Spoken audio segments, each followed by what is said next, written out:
मुख्यमंत्री हेमंत सोरेन की मुश्किलें बढ़ी। ईडी ने सीएम को भेजा 5वां समन, 4 अक्टूबर को पूछताछ के लिए बुलाया। जमीन घोटाला मामले में प्रवर्तन निदेशालय ईडी ने मुख्यमंत्री हेमंत सोरेन को 5वीं बार समन जारी किया है। मुख्यमंत्री हेमंत सोरेन को 4 अक्टूबर को हाजिर होने का निर्देश दिया है। जमीन घोटाला में प्रवर्तन निदेशालय लगातार हेमंत सोरेन को समन जारी कर पूछताछ के लिए बुला रही है, लेकिन हेमंत सोरेन ईडी के समन के खिलाफ कोर्ट की शरण में हैं। हेमंत सोरेन ने सुप्रीम कोर्ट के निर्देश के बाद हाईकोर्ट में याचिका दायर की है। इस मामले में हाईकोर्ट में सुनवाई कब होगी, इसे लेकर अब तक तारीख सामने नहीं आई है। ऐसे में हेमंत सोरेन को 5वां समन जारी कर पूछताछ के लिए बुलाया गया है। लगातार 4 समन नजरअंदाज करने के बाद मुख्यमंत्री हेमंत सोरेन क्या 5वीं समन के बाद पूछताछ के लिए जाएंगे, यह बड़ा सवाल है, जिसके जवाब के लिए 4 अक्टूबर का इंतजार करना होगा। सीएम हेमंत सोरेन ने ईडी की ओर से जारी समन को चुनौती दी है। उन्होंने 23 अगस्त को सुप्रीम कोर्ट में रीट पिटीशन दायर कर ईडी द्वारा जारी किए गए समन को चुनौती दी है। इसी दिन ईडी को पत्र लिखकर उन्होंने कोर्ट का फैसला आने तक अपनी कार्यवाही स्थगित रखने का अनुरोध किया है। करम पर्व पर बड़ा हादसा, नदी में डूबी 6 छात्राएं, 3 बाल बाल बची, 1 का शव बरामद, 2 का सुराग नहीं।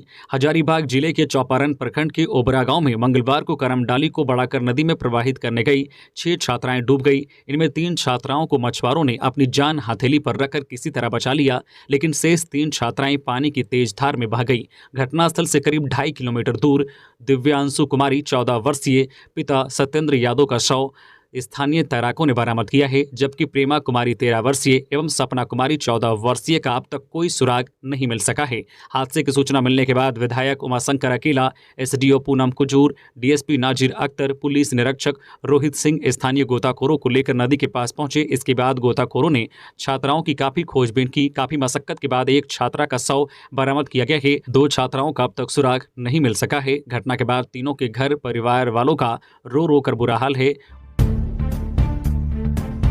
आसमान से गिरी आफत और बिछ गई लाशें, पशुपालकों के घर पसरा मातम, 24 से ज्यादा मौतें। लातेहार जिले में मंगलवार की शाम करीब 5 बजे हुए जोरदार वज्रपात की चपेट में आने से एक साथ कई मवेशियों की लाशें बिछ गई। बेला में हुई इस घटना के बाद हड़कंप मच गया। बताया जा रहा है कि मंगलवार शाम को बारिश के दौरान वज्रपात की घटना हो गई। इस दौरान बालूमाथ थाना क्षेत्र के गणेशपुर पंचायत अंतर्गत चमातो ग्राम की ओजा टोली में 2 दर्जन बकरी और कई बकरियां इसकी चपेट में आ गई। इसमें सभी की मौके पर ही मौत हो गई। ग्रामीणों से मिली जानकारी के अनुसार सभी बकरे और बकरियां पास के जंगल में चारा खाने के लिए गई थी। इसी बीच बारिश के साथ जोरदार वज्रपात हुआ। उसकी चपेट में आने से सभी मवेशी आ गए। इस घटना में जो ओजा टोला निवासी नागेश्वर गंजू के 6, भादे गंजू की 11, महावीर गंजू का 5 तथा ननकू गंजू के 2 बकरे और बकरियों की जान चले जाने की सूचना है। इधर इस घटना के बाद से पशुपालकों की परेशानी बढ़ गई है। उनके घरों में मातम पसर गया है। लोगों ने प्रखंड एवं जिला प्रशासन से उचित मुआवजे की गुहार लगाई है। मौसम विभाग का अलर्ट, झारखंड में अगले 5 दिनों तक इन जिलों में भारी बारिश होने की संभावना। झारखंड मौसम विभाग ने राज्य में अगले 5 दिनों तक इन जिलों में भारी बारिश होने की संभावना जारी की गई है। बंगाल की खाड़ी में बनने वाला साइक्लोनिक सर्कुलेशन का असर झारखंड में भी देखने को मिल रहा है। इस वजह से इन दिनों राज्य के सभी जिलों में मानसून सक्रिय है। झारखंड के कई जिलों में रुक रुक कर बारिश हो रही है। रांची, दुमका, रामगढ़ एवं हजारीबाग जिलों में अगले 5 दिनों तक मेघ गर्जन के साथ किसी किसी स्थान पर वज्रपात की भी संभावना जताई गई है। इन दिनों सामान्य मानसून की वजह से अधिक बारिश 92 मिलीमीटर दुमका जिला में रिकॉर्ड किया गया है। वहीं सबसे अधिक तापमान गढ़वा जिला में 32 डिग्री सेल्सियस रिकॉर्ड की गई है। अक्टूबर माह के प्रथम सप्ताह में भी मानसून सक्रिय रहेगा और राज्य के कई जिलों में भारी बारिश की चेतावनी मौसम विभाग के द्वारा बताया जा रहा है। आसमानी बिजली का कहर, गुमला के डुमरी में वज्रपात से पति पत्नी की मौत। गुमला जिले के डुमरी प्रखंड में मंगलवार की शाम को वज्रपात की चपेट में आने से पति पत्नी की मौत हो गई। घटना डुमरी थाना के लोहड़ा ग्राम की है। गांव के जोहन उरांव 60 वर्षीय व रिजना उराइन 55 वर्षीय की मौत हुई है। मृतक दंपति के पुत्र अशोक खलगो ने बताया कि घटना मंगलवार दोपहर 3:30 बजे आसपास की है।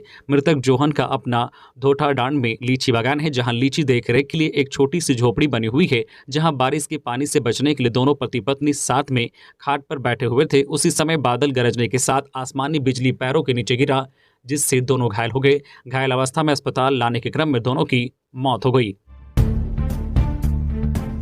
डुमरी विधायक बेबी देवी ने ग्रहण की झारखंड विधानसभा की सदस्यता। स्पीकर रविंद्रनाथ ने दिलाई शपथ।